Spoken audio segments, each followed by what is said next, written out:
Et puis justement, le chef historique des ADF sur le banc des accusés en Ouganda après plus de 10 ans d'attente. Le procès de Jamil Mukulu a repris cette semaine à Kampala. Jamil Mukulu est le fondateur du groupe armé islamiste affilié au groupe État islamique.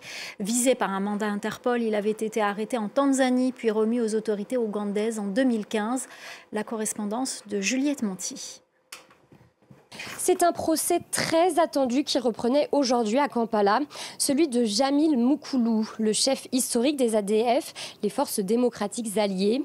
Fondé dans les années 90, ce groupe armé islamiste se présentait à l'origine comme défenseur des musulmans en Ouganda et visait à renverser le président Yoweri Museveni.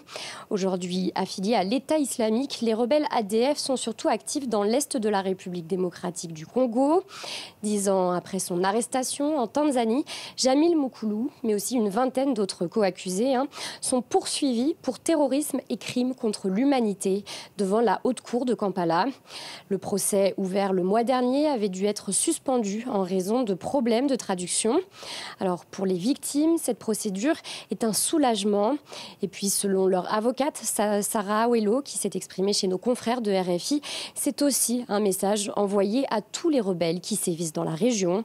Celui qu'un jour ou l'autre, ils devront répondre des crimes qu'ils commettent. De leur côté, les avocats de Mukulu dénoncent une détention provisoire prolongée et puis aussi des faits de maltraitance en prison.